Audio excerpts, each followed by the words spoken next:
O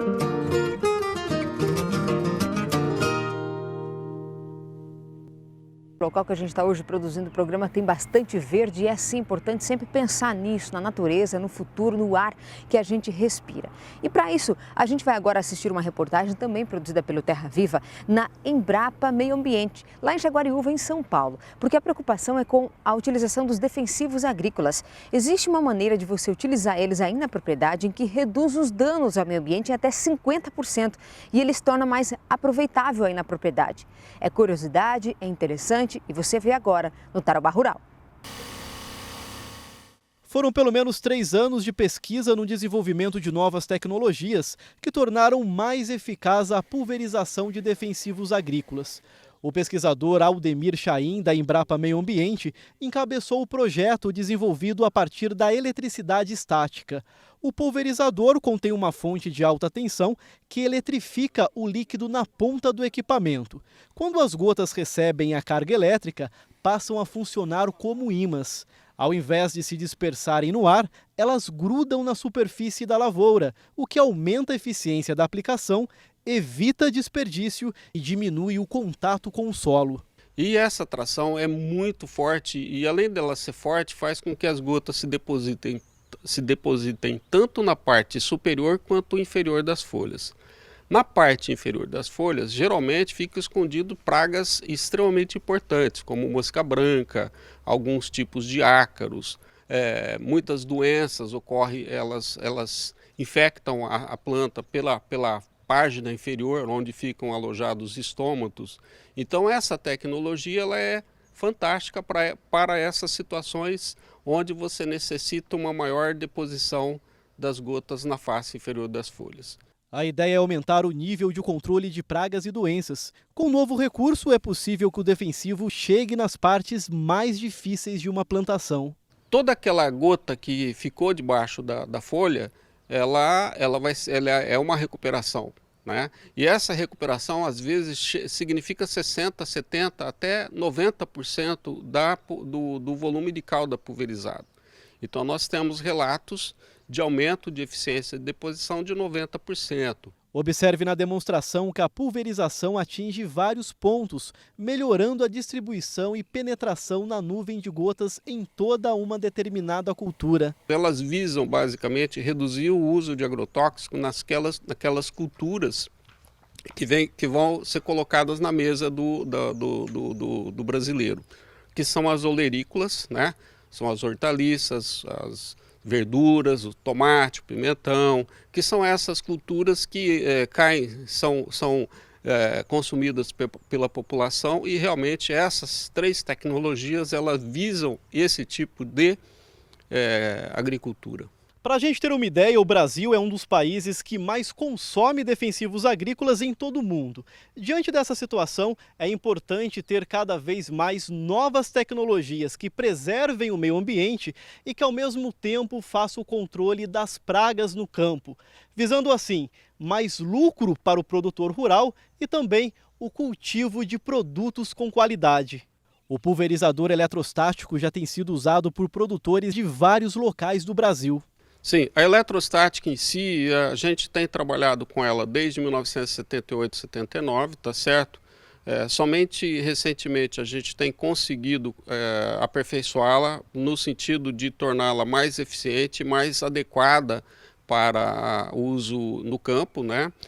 Depois de todos esses anos de teste, agora que a gente consegue lançar 3 ao mesmo tempo, e realmente ela promove alguns benefícios que são fantásticos. O nosso assunto agora são frutas. Olha que interessante que é a colheita e a produção de carambola, pitaia e seriguela.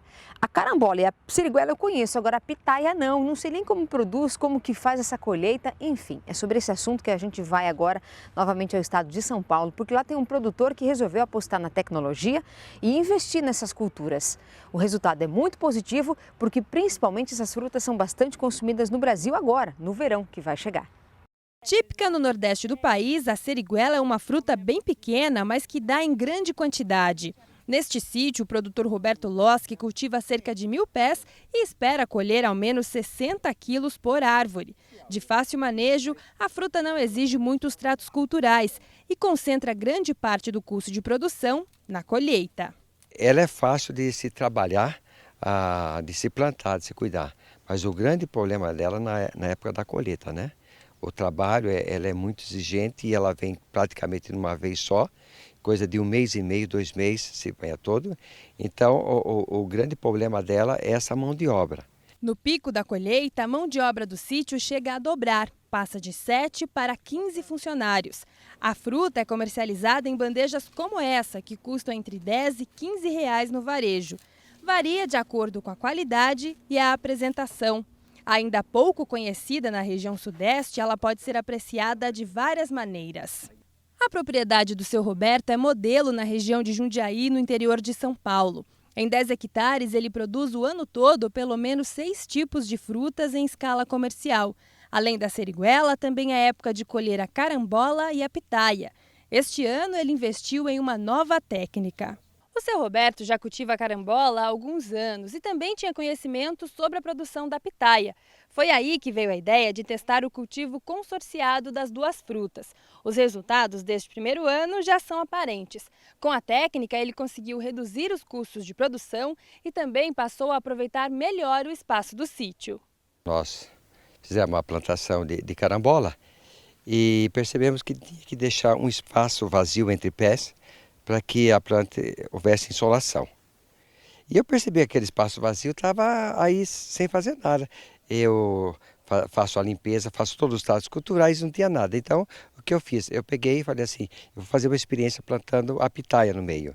Fazia uns 3 anos que eu plantei alguns pés, vi que deu resultado, então eu plantei no pomar todo. Então, hoje, para mim, fica muito claro que uma das opções, para quem tem pouca terra como eu, é o consórcio, né? E esse consórcio me parece estar indo muito bem entre a pitaia e a carambola. É hora da previsão do tempo aqui no Tarobá Rural. Todo domingo, claro, vamos ao estúdio. Marcelo Antônio, conta pra gente por que é que as manhãs de primavera têm sido bem fresquinhas. Não dá para ir trabalhar, por exemplo, 8 horas da manhã de camiseta ou de blusa sem manga. Tem que estar com a manguinha ou então de manga comprida. Por que nessa época do ano está acontecendo isso, hein? Bom dia. Bom dia, Serlei. Bom dia para todos de casa. Olha, realmente está acontecendo bastante, mas é porque na primavera do ano passado nós tínhamos o tal do fenômeno El Niño, que bloqueava essas massas de origem polar.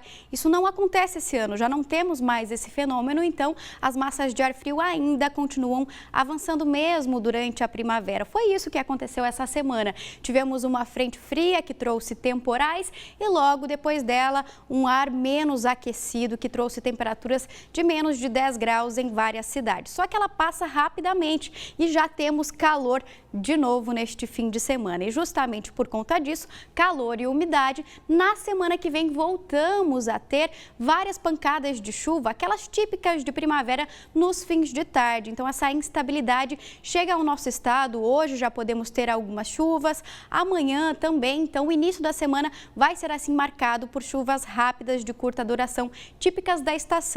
E olha só, os termômetros ficam mais altos ao longo da semana. Amanhã em Cascavel, máxima de 31 graus. Em Palotina, ainda um pouco mais quente, máxima de 33 amanhã. Em Londrina, norte do estado, a semana também vai ser assim, ó, com máximas sempre acima dos 30 graus. Então, ótima semana quente e instável para vocês e até domingo que vem. Mais uma pausa no Tarobá Rural. Obrigada, Marcelo Antônio, aí pela previsão do tempo. Daqui a pouco a gente vai falar sobre a vacinação da febre aftosa. Começou mais uma etapa da campanha e agora todos os animais devem ser vacinados. Todo o rebanho, hein? Preste atenção, os detalhes daqui a pouco. Já volto.